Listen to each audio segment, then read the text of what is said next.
Hello, everyone. I haven't done a video like this in a very long time, an interview. It's been a while. This is growing in very nicely. I'm going to have to do something about it before I get locked up. So I've got Jason back, and we're going to talk the Anunnaki from a different perspective. Now, he has a new book out, and I was flipping through some of it before because I had him send one to my friend who's like an expert on the Anunnaki, and he's going to read it. And I wanted Jason to take us through his book and his research. So I'm going to bring on my friend for a while, and we'll talk about it. Hey, bud. How are you doing? Good, fantastic. So, my girl wanted a copy of your book, and my friend is an expert on Anunnaki and the Egyptian. Oh, wow. Okay. Yeah. And yeah, you've got some fantastic work yourself. I wanted to talk about. Can you show the book that I wanted you to talk about today? Yes.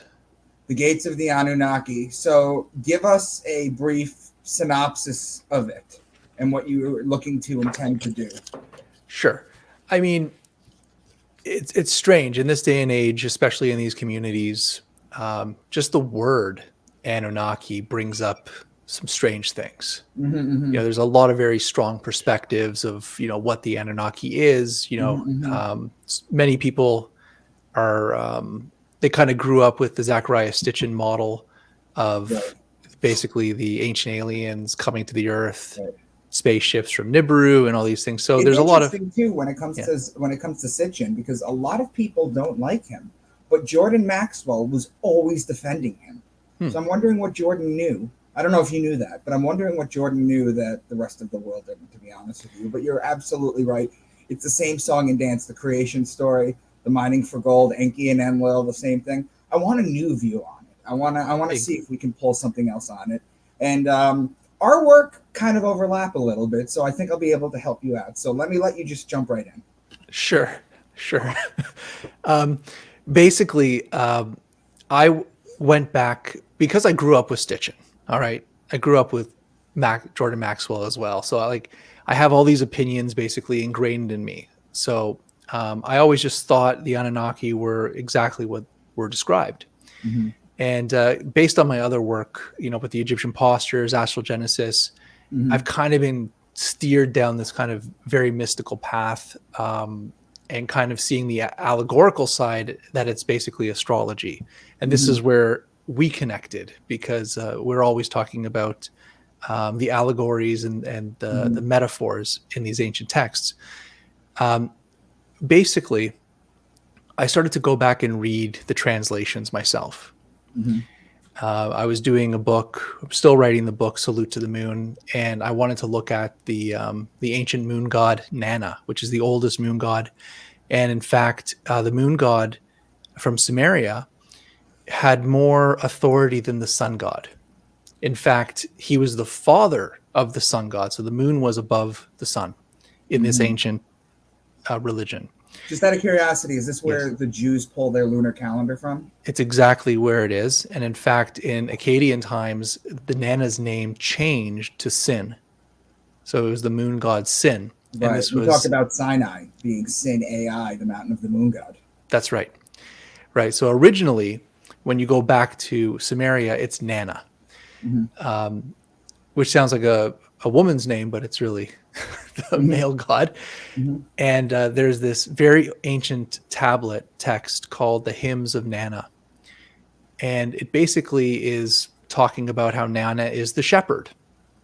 He's the original shepherd. He has his symbol is the horned or the crescent moon, very ancient symbolism. And he's known as the shepherd of the cattle. And so in this hymn, it talks about how he has these 4 houses, temples in heaven, and they are houses to keep his different cattle. So then he lists all the different cattle that he has, all the different cows and bulls, young, old. He puts them into sections. He puts them into houses, and he numbers them. And so I'm reading this hymn, which is probably close to 5,000 years old. So it's very ancient. And we're going through these lines of these numbers, and these numbers are not random numbers. They've been repeated over and over again in religious literature for thousands of years, going, finding its way even into the Old Testament, New Testament. So I said, wait a second, this is these numbers are very significant and important. It's more of like an allegory. These are not the actual numbers of the cattle he has. The numbers have a significance outside these cattle. And it's a way of transmitting this knowledge. Right. In Gilgamesh, they talk about the bull of heaven. That's right. And they talk about the bull of heaven in the descent of Inanna as well. In fact, Inanna, who we later learn is Ishtar, when she travels down to the underworld to visit, to pay respect to her sister, the goddess of the underworld, it's her husband that is dead. And her husband is the bull of heaven. So Inanna comes down into the underworld to mourn the bull for 3 days and 3 nights. How do we know this, right? Where do you know that from? And even the descent of the descent of Inanna is almost probably the earliest copies we have is about 4,000 to 5,000 years old. So this is predating any literature of the Old Testament or things like that. What excites me about what you're about to share with me, even though I'm sure I'll be able to pitch in a little bit. First of all, for everybody listening, the shepherd has to do with Aries, because that's the flock. That's the beginning of spring. And the shepherd of the bulls would be Taurus. Those are connecting signs. That's the beginning of spring, is what they're talking about, I believe.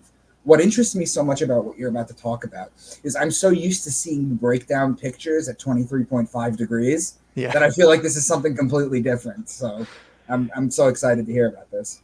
All right, cool. Well, that research is what led me down this path as well. And for those that are familiar with our last talks about the astrogenesis and the 23.5 degrees, when I wrote that book, it's like we rediscovered a new language. And it kind of haunted me because it's like there's a whole alphabet, but I just know Aleph. Yes. Maybe Bet, but just the first 2 letters of this new alphabet I'm starting to learn. And so I'm trying to expand this alphabet out. And what I found is that when we go further back to Sumeria, and obviously the Akkadians, it just took this information and it just exploded. But what they did was they took these allegories of the stars and the seasons and the gods, just like we're talking about before, but they've added a numbering system to it. And the reason why Sumeria is so important, even to us in modern times, is because they gave us the numbers that we use. They gave us the base 60 number system. So 60 minutes, 60 seconds. They divided the heavens, the constellations. It's mathematics is what it is. Yeah. But they figured out the cycles. And so the numbering system that we know, they had a 1 to 10. So they had a base 10, but they used the base 10 to build their base 60. So they're famous for their base 60. And their most famous numbers that they use is they do 6, 60, 600, and then 3,600. And where do we hear those numbers? 6, 60, 600, right? So these are the counting systems of Babylon. But going back, so I'm looking into the ancient moon god, Sin, Nana, and I'm recognizing this breakdown of numbers. And it's a very specific breakdown sequence of numbers. And I don't know if you know Johnny Enoch and Gaia TV. My girl and me were just talking about him, yeah. We when I go on YouTube, I get ads for Gaia, or I used to get ads for Gaia. And it would be Johnny Enoch's voice coming on the screen and say, the first thing he talks about is about the Sumerian kings list and how it goes back 2,000 or 240,000 years, right? So it talks about these 8 kings and 5 kingdoms. And I've been told that, or I think I've noticed that if you add up all the years that the kings have been ruling and you add them all up, that's a harmonic frequency. Yes. So people look at those numbers and it's based on the numbers that I just shared. and especially it's called the Shar or Sar, which is 3,600. 3,600 is the perfect number. It's the number of completion. It's the completion of the circle. It's 360. So 360. This is times 10. Yeah. Yes, times 10. So this is their completion number, the Sumerians.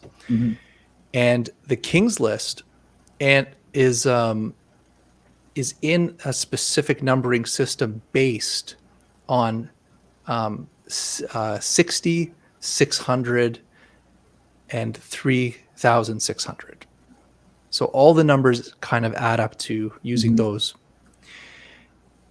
And so I'm looking over this list, and it's the same sequence of numbers that I'm finding in the King's List, and it's the same sequence of numbers I'm finding in the hymn to Nana, or the herds of Nana.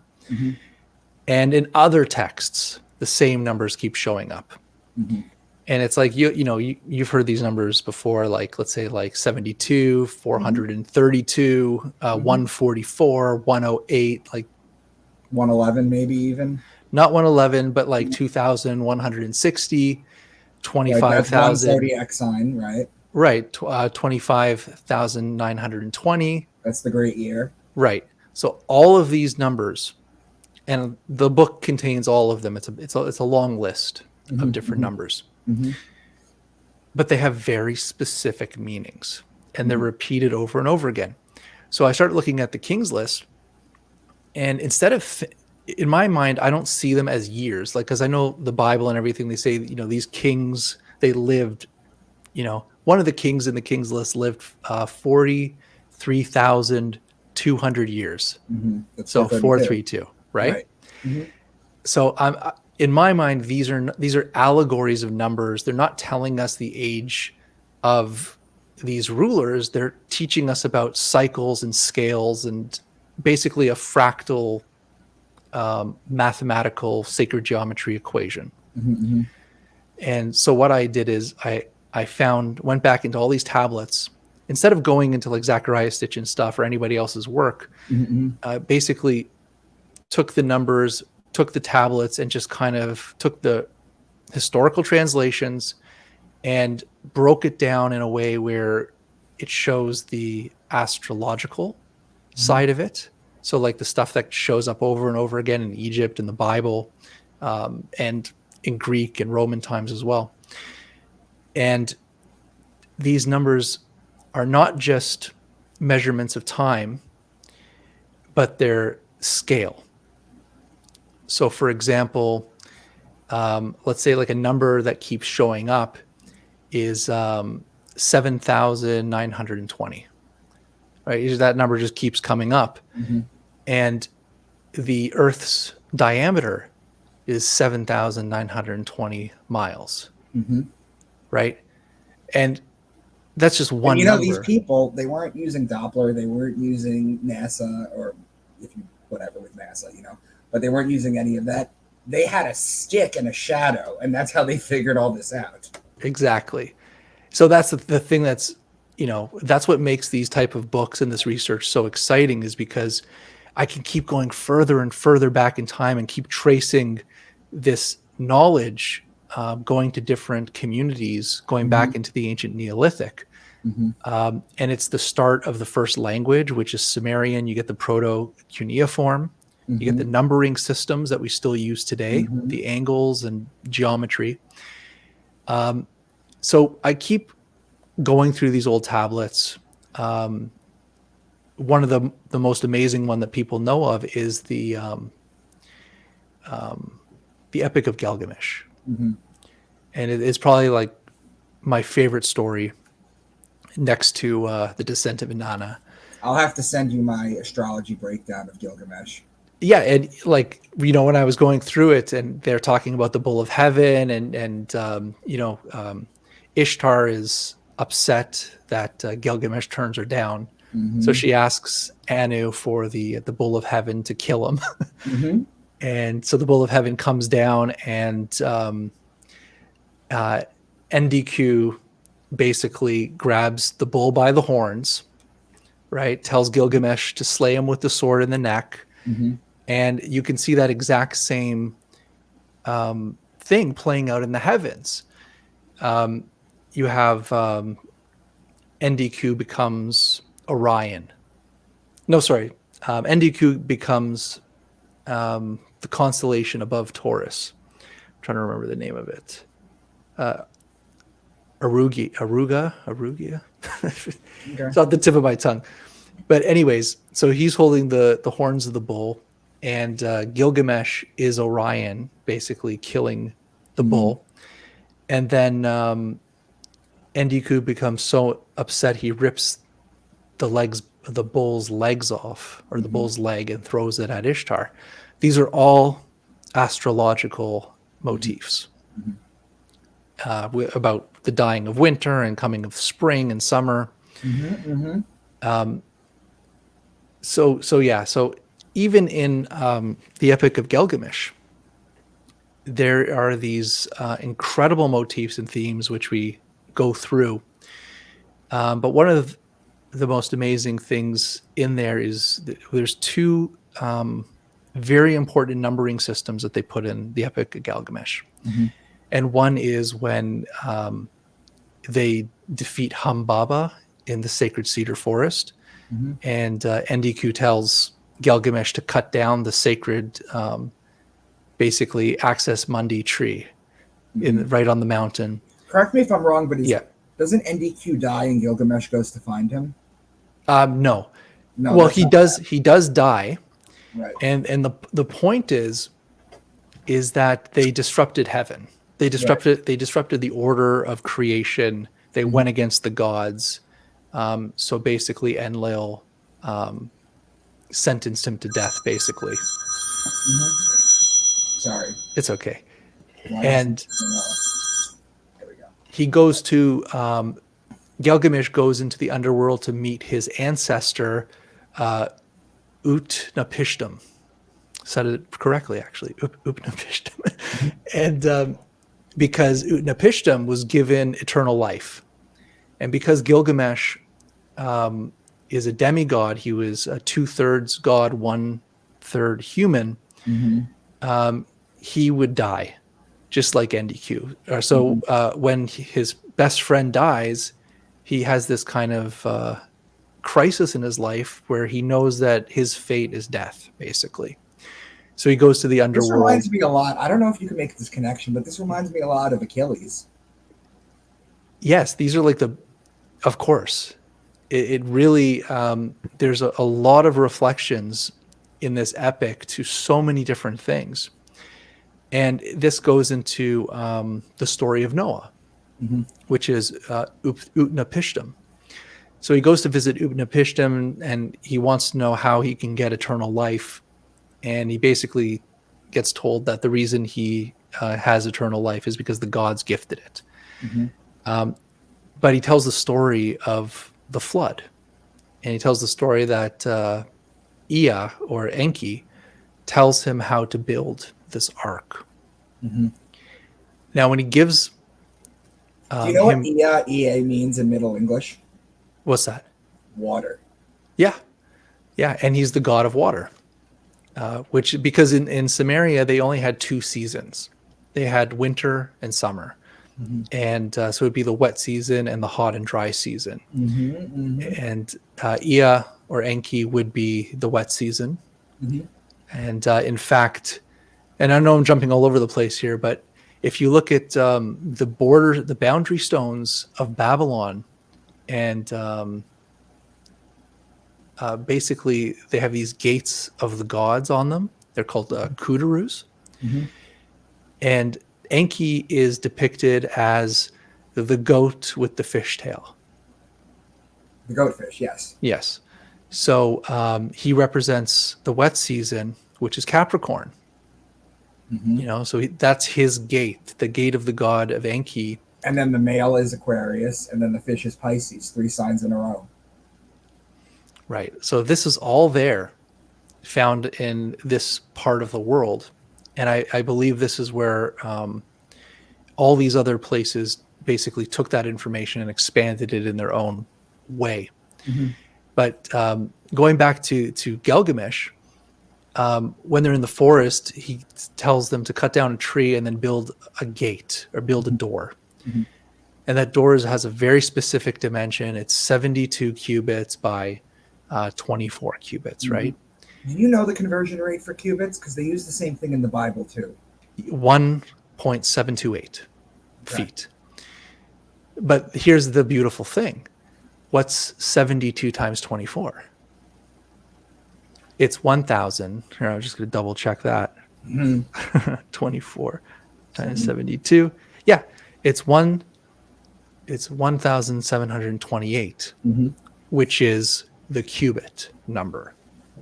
So basically, he tells him to cut down the tree and build a door with the square dimensions of the cubit itself, 1.728. Mhm. Very important number, keeps repeating this number. And then when Enki or Ea is telling Utnapishtim how to build the ark, he gives them the dimensions of the ark, and those aren't dimensions for a boat. Okay, it's a perfect square, it's a cube. So, and it has 7 levels, and divided by 9 on each level into 9 compartments. But it's just a giant cube. It's a wooden cube. And when you look at the dimensions that is given, it's the same numbers that's given in Revelations by New Jerusalem. So when they give the dimensions of New Jerusalem, the same exact numbers come up, Mhm. and it's a cube. So I go into the book. I'm like, why are all these very specific numbers keep getting repeated in Mhm. all these different stories through time? Why are all these ancient texts talking about a cube? Can you make the esoteric leap from the cube from Gilgamesh to the black cube of Saturn? No, Okay. because what I was trying to do was, and it's funny because I tried to look into that, Mm-hmm. but I kept coming back to something else, which was Metatron's cube. Okay. All right. So So sacred geometry now. sacred geometry. So all these numbers that keep popping up, they also show up in the flower of life and Metatron's cube. And when you take apart Metatron's cube, you get the 5 platonic solids. And each platonic solid has a very specific number to it, very specific angle. Mm-hmm. Um, and when you look at these angles and look at what their dimensions are to create these platonic solids, Mm-hmm. that exact same number sequence is the same number sequence that is put into all these tablets, to all this information, and that gets continually put forward. So it has to do with, in my opinion, it has to do with this idea of the square and the circle, like the 2 fundamental aspects of creation. That's masonry too. Right. But this is Sumerian, right? So it's like, we have names and things for these things now. But what I wanted to do is forget about everything we know and just go right back to the source and what they were trying to show us, Mm-hmm. right? So we get a kind of clearer picture without any distortions, really. Mm-hmm. And what I found is that it was a way of describing creation. And by defining creation through the cube, Mm-hmm. that was like, let's just say like the word God or the word That's what divinity I or was just gonna source. say. I was gonna say, do all these numbers, Yes. do all these astrological things, they're all ways for humans to describe God and God's creation. Yes. It's all for that. And the circle, it was always the symbol of the divine, like the Mm-hmm. source, the unattainable, the unmanifested, Mm-hmm. the eternal. So you have the circle, but you can't grasp at a circle. It's like invisible, it's spirit. Whereas the cube is the physical manifestation of spirit, So it's the right? fallen. Right. Right. So, and if you look at the the degrees of a circle is 360 degrees. That's another thing created by the Sumerians, that number 360. But if you look at the degrees of a cube, it's also 360. So it's the exact same numbers. It's 490-degree angles. Right.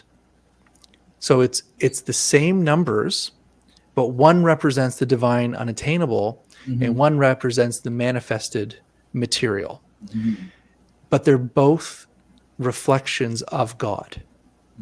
And to define God, to define reality, what they did was they took the cube, and the dimensions of a cube and its angles manifest what we call Metatron's cube, which contains the 5 Platonic solids, the 5 elements of creation. And they exist within the cube, right? So you have manifested creation within this cube geometry shape. And once you deconstruct that and take all these pieces apart, you have this numbering system that defines God, defines reality. You think the cube contains everything. So in my mind, it would be something like potential unmanifested. And then when you bring it down and you open it up, kind of like when people talk about unpacking the flower of life properly, like Terrence Howard famously did on the red carpet, you get the same thing. That's exactly right. And if you go back into biblical history, which you're probably more versed than me, but the tabernacle or where they keep the Ark of the Covenant, that was a space that was designed as a perfect cube. So to enter the Holy of Holies, you're stepping into a space that is designed as a cube. Because in modern day, people think it's kind of like a rectangle with 2 like carrying rods, I guess, whatever they are. But it's not a rectangle; it's a cube. It's a cube, and that was in the Temple of Solomon. So the Temple of Solomon, where it was kept, that room was a perfect cube. The tent, the tabernacle, that was designed as a cube. And it's this whole mystery of once you create this natural structure of a cube, you've now contained all the elements of creation within the cube. And this is where you can converse with God. This is where manifestation occurs, is within this sacred site. So this is a very ancient science, a very ancient understanding. You know what I found that was interesting too? Yes. This is going to kind of go a little off topic. I don't want you to lose your train of thought. No, go ahead. But are you familiar with what the word Nibiru means, translated? Crossing. Crossover. Yeah. It's the next realm. It's not actually a planet that's going to come, right? That's right. It's the next realm. But I can't do this off the top of my head. It's too much, but there are tablets that have the word Nibiru in it, ancient Sumerian, Akkadian, Babylonian, that have the word Nibiru in it. And in different texts, it means different things, but it's very similar. And sometimes it would be referred to as the crossing of a planet. So they would call like the crossing of Mercury Nibiru, or the crossing of Venus as the morning star. That would be called Nibiru because it's like the planet crossing in the sky. So there is various translations or understandings of what that word is. And this is why I took a complete step back from the Zechariah Stitchin mindset of these tablets and just went strictly with the numbers and the astrological allegories. That's fantastic. And you have that all in your book? Can you hold it up? Yes. Yeah. So it's all in this book. And I've already given too much away. No. I'm telling everybody who's listening, go out and get this book. Go out and get all his books. I've ordered 3 in the last week. Thank you. And, it goes also through those discoveries that we made, or we discussed with the Astral Genesis, where it goes through, let's see if I can show you. Yeah. Where it shows you the ancient artwork. Is that Ishtar? That's Ishtar. Yeah. and it goes through the ancient artwork, and it shows you the geometry that is very specific.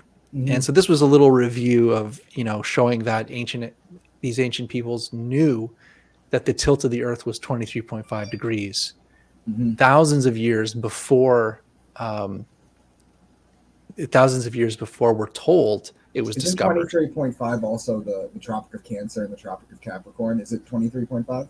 Yes, that's exactly right, because the planet is tilted at 23.5 degrees That's what as the gives us our planet. seasons. Yes, as the planet goes around, it creates the solar cross in the sky, Mm-hmm. which Mm-hmm. is the four cherubs, right? Mm-hmm. The bull, the lion, Right. the That's man. Ezekiel. Yep. Yes. So it all comes back to this. It all comes back to Sumeria, and it's like, even if you're looking at like the tablet of Shemesh, it's like there's the sun disk, he's the sun, and it's showing you all the angles that create this image is 23.5 degrees. Shemesh, by the way, you know the menorah, right? Yes. So for people who don't know this but know what a menorah is, you have sometimes it's 7, sometimes it's 8. I've seen smaller menorahs, but for normal menorahs, it's 8 candles, and then in the front there's a candle.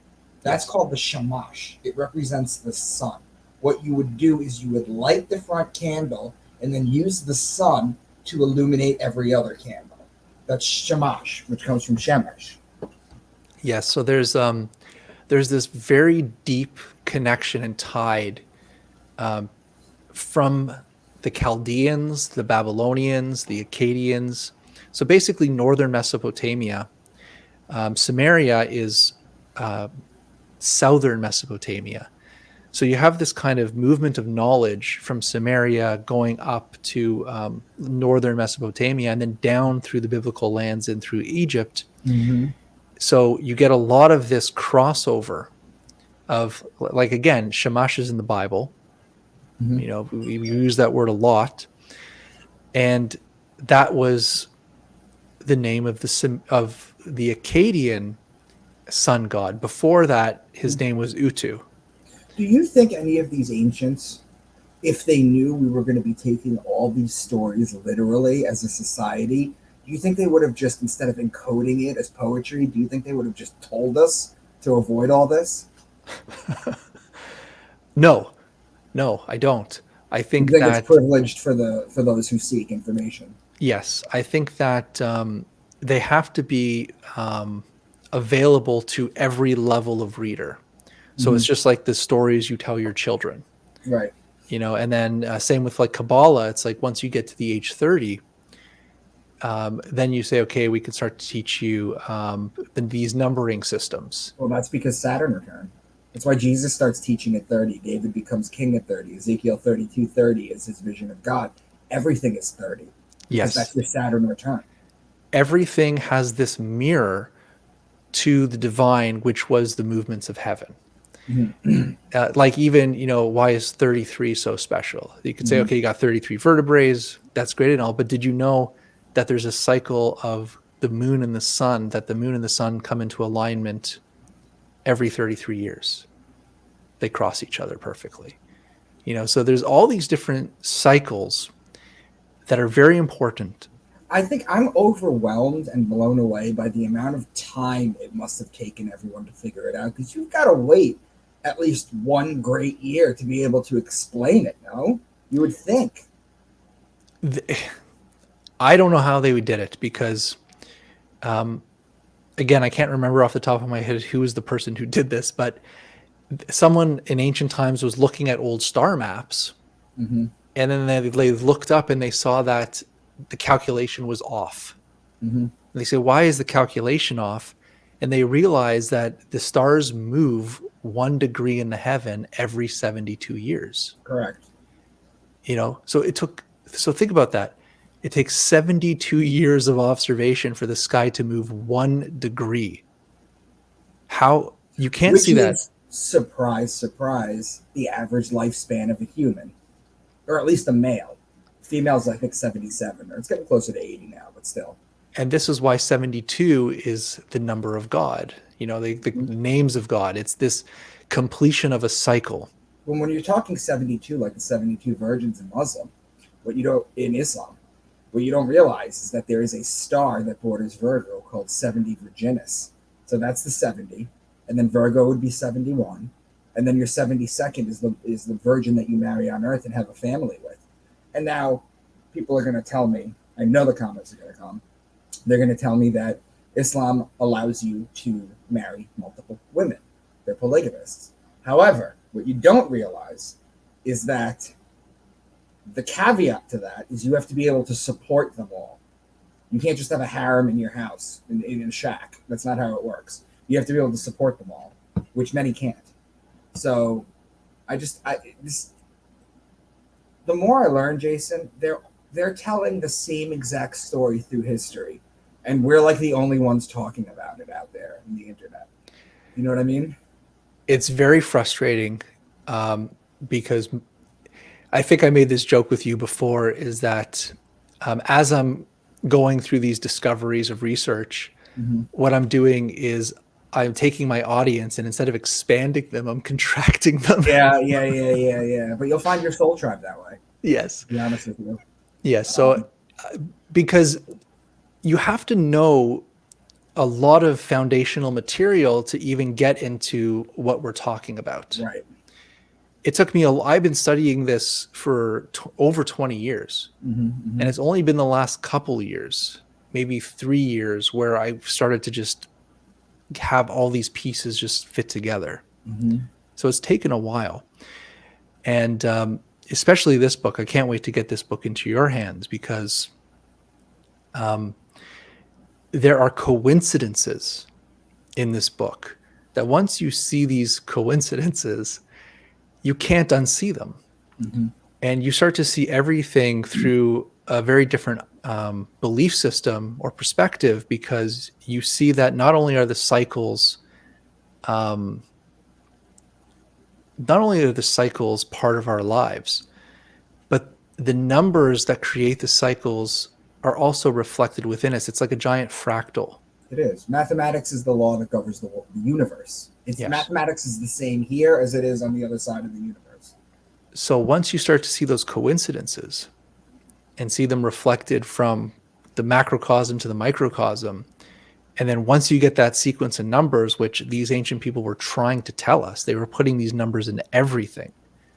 Once you understand why they were trying to repeat these numbers, then you go, wow, they were so advanced. They knew so much that we're just scratching the surface. So people are saying, like, how do they build the pyramids? How do they move all these things? I'm thinking, how do they even have the knowledge to know the distance between here and the sun? It's because collectively we have this thought process called chronological ethnocentrism, which basically means we think the people before us are dumber. That's a collective consciousness thing that has been beaten into us. So when we're thinking about this, a 5,000-year-old civilization that invented the base 60, it's wild to think how much knowledge. And people don't understand. It's not that they were smarter. It's they had access to different knowledge. And certain things get prioritized over time. So the further we get away from this, I just feel like, like for example, like with the red heifers in Israel, I feel like they're trying to make everything happen. You know what I mean? And it's just going to cause hell on earth. I feel like we need to expose this stuff. Yes. And that's like, I'll just share something with you. It's something that scared the crap out of me a very long time ago. And it's something that I learned, that there are groups on this planet, very, very religious groups, that take the word written in certain texts, that's the law, right? And there's certain people that believe that they have to basically bring chaos to this world, right, to bring forth the Messiah. Right. And they're willing to kill everybody to do this. Right. And they believe that's their divine right. And that's a really scary thought. Yeah. And these aren't just radicals or extremists that are just these little pockets of people. We're talking about people that like run the world believes these things. And that's a scary thought. Right. Yeah. So, right at the beginning of the book, I put a quote, which I think is one of the most important quotes from Manly P. Hall. When the human race learns to read the language of symbolism, a great veil will fall from the eyes of men. Absolutely. I love that quote. Absolutely. And this is the quote that will save us. And this is why I'm doing what I'm doing. And I know this is why you're doing what you're doing, is because we've been conditioned to a very specific story, an idea that is very powerful. And I want what you're doing and what I'm doing is trying to lift a veil and say, these aren't our words. This is the intentional writings of someone a lot smarter than us that are trying to pass on a knowledge in these works. But you're not going to be able to see that if you just look at this on this side. Right. So what we're doing is saying, hey, you know what? Because look, I can show you, for example, the Descent of Inanna, which I told you is one of my favorite stories. Is I think it's the first mention in any text of the tree with the apple and the serpent. I think it's the first story that I can find with that. Mm-hmm. And it's an astrological symbolism in that story, which you'll read.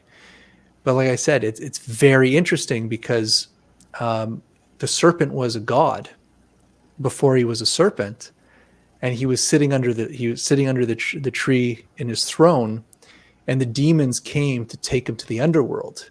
So he cries out to his brother Utu, which is the sun god, and calls out for him for help and says, basically, the sun, transform me into a serpent so I can get away from the demons, so I can live and regenerate and have life again. And so he gets turned into a serpent, but the demons do catch him and take him to the underworld. But it was all symbology. It was all metaphor. You know, he's protecting the apples of the tree. Why do you protect the apples of the tree? Because it's time to harvest. It's the fall. You know, the apples are going to fall to the ground. And the serpent is a symbol of resurrection, of spring. You know, it's you have the life. rod of Asclepius, you have the caduceus, you have the... There's another one, too. The Kundalini. I mean, it's the same serpent. Yeah, but the whole point is he wanted to be transformed into the serpent so that he can maintain his life on Earth. Mm-hmm. It's like stretching out the laws of time. But the demons said, no, you can't do this. We're still going to take you to the underworld. And this is where the fall happens, where things fall to the ground. It's the harvest. Things die. You go into the winter. Mm-hmm. So this is like 5,000-year-old story of the tree and the serpent protecting the apples. Mm-hmm. So like I said, there's so much knowledge right there in front of us that if we just look at it and understand how this information is taken from specific cultures and then reused and reworked in future societies, the question we have to ask ourselves is, cuneiform really only came in the 4th and 3rd millennia. So we're talking like 5,000-6,000 years ago. Right. And that's the first like written language that we know of and we can translate. The question is, Mostly. The question is, how old are these stories really? Right. You know, were they passed down from generation to generation, word of mouth? And this is why there's all these variations of the stories until it was put down into text in these cuneiform tablets that they started to become more refined and the same. Because people take the Annunaki story literally too, just like they take the Bible story literally too. Is your contention that it's metaphorical and none of it is literal? If you read the tablets, especially if you even read the newer ones, like the Enuma Elnish, which is the Babylonian creation Babylonian story. Yeah. I'll send you that too. Yeah, so even if you read that, you start to realize that they're not talking about like gods as gods that walk the earth. They're literally talking about them as these primordial forces of nature. You know, like when they're talking about Marduk, for example, killing Tiamat, he's creating the universe. So when he kills Tiamat and rips her body apart, half her body, it creates the heavens, and her lower body creates the earth. This is not a person that's walking the earth. This is the person that literally creates it out of the ethers, right? It's interesting that they give that designation to a woman or a female when, from my recognition of my work, this male-based, almost misogynistic culture comes from the Jews, because the Egyptians didn't do that, and the Jews came right after the Egyptians. The Egyptians venerated women. They loved women, but I guess the Jews went a different way with that, and it's all been an issue since then. We were in harmony back in the day. Yes, but here's another thing that I put in the book is that when I tell the story of Marduk and basically killing Tiamat, if you go to the opposite end of the world and you go to Mesoamerica, where the story of Quetzalcoatl, in his creation myth, when everything is chaos, the dark waters of chaos and all this, that's also a version of Tiamat. Notice that Quetzalcoatl is always holding the pine cone too. Yes.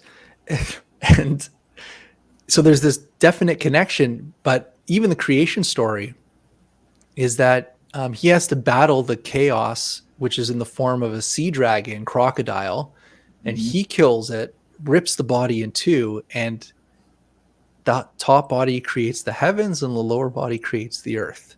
It's the exact same story from the Babylonians, but it's found in Mesoamerica. So we have these. You know what my thought on that is, Jason? What's that? You're talking about ether and you're talking about forces of nature. You familiar with the energy grid that's over the world? In what sense? As in like the ley lines or like the electromagnetic? The ley lines, like all the pyramids fall under the energy grids and people build specific things. Yes. I think the ancients used to use that to communicate and send information far away. That is definitely something that I looked into, and I even talked about. I think there's a chapter of that in this book. Basically, and there's another researcher who's actually taking these numbering systems that we're talking about, and he's applying them to ancient sites. And you can find that like this temple and this temple, the distance between them is that sacred number. So it's like intentionally built in a pattern grid from temple to temple over the earth. We keep finding these like underground chambers from the ancients that are built to resonate at harmonic frequencies. That's insane that the ancient people used to be able to do that. We can't do that. And if something happened on the planet, a great flood or some type of calamity, because you'll have sites like Göbekli Tepe, which are megalithic sites with beautiful engravings, 12,000 years ago. And then you'll have Neolithic cultures coming into the same area a couple thousand years after that, and they don't even have pottery. It's just like a mud brick place. So it's strange that, like, let's say you're digging through the layers of history, you'll go from like megalithic stone structures to clay. Right. It doesn't make sense that they were more advanced before. And I think this is what is going to start rewriting a lot of history books. Right. Well, they do say that the Great Reset happens every 12,000 years, which timelines you to the age of Leo and Göbekli Tepe. What it also timelines you to is the Sphinx, the Lion Man, facing the constellation Leo 12,000 years ago. And this is the mystery. Like, this is the mystery of our entire time. And I think this is why people are very scared of this information and basically fight us. Because if we start to map the stars and start to show that these different cultures change their stories, change their idols, change their architect based on the position of the stars, then you'll have to start changing the dating of these things. Because if there's a temple and it's set up for like the rising of Sirius at this specific time in history, then that's more accurate dating than just kind of trying to figure it out with different fragments and pottery that may That's have true, come but after. Sirius wasn't always our dog star. It wasn't always our binary star. And they talk about it in ancient texts too. Santos Bonacci does a thing on it where he talks about how the ancients used to say it was blue and then it turned red over time. So, or red and then it turned blue over time. I'm not really sure, but they do change. Things change, and our metaphorical stories change with them. Yes. So, by understanding the heavens, you can see history and see why people did what they did, which I think is the question. Why did these ancients leave us this shit? Exactly. And, one of the most interesting things is the story of the seven sisters, which is the The Pleiades. Pleiades, yeah. And when you look up at the Pleiades and you try to count it, you can, if you really try hard, you can only count 6 stars. It's not 7 stars. So to the naked eye, it's 6. And then there's a couple researchers, their names escape me right now, but they turned back the clock, and it went back to, I think, the Paleolithic time, like 20, 30,000 years ago, where it shows that at that time, the Pleiades had 7 stars that were visible. And over time, one star went behind another. Mm-hmm. So if like we're talking about the 7 sisters from like Roman, from Roman astral mysteries, right? Mm-hmm. But that's only like 2,000 years ago. Mm-hmm. So have we had the story of the 7 sisters going back 20,000, 30,000 years ago? I believe so. So this is a way of us connecting to our ancestors, is that these things were very important to them. You know, when I look into like an old text and I see what they think, I don't go, this is mind blowing anymore. I go, because it fits in perfectly with what we're doing. I'm like, of course it is. You know what I mean? I'm like, of course it is. Like, there's no surprises once you understand this. And if you are a farming person and you have to plant the seeds at the right time, harvest at the right time, you do it by the stars. You do Yep. it by the moon, and you have to know these times. And this is the first knowledge that I think created our entire society. We're always looking at, is it like aliens that came down and just blessed us this information? Right. It's survival. It's a farmer's almanac. It's how they survived. Right. And the people that knew the book, okay, the person that knows the cycles of time, know how to read the stars, Mm-hmm.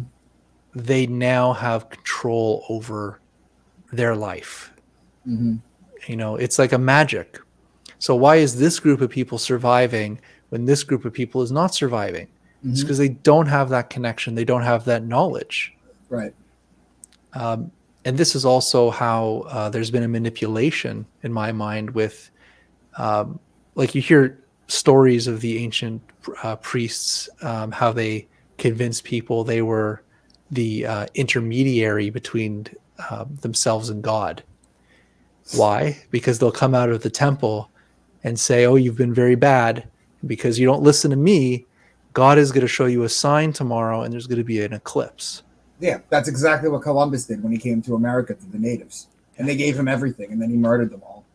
Because he had an astrologer back in Spain that told him about this.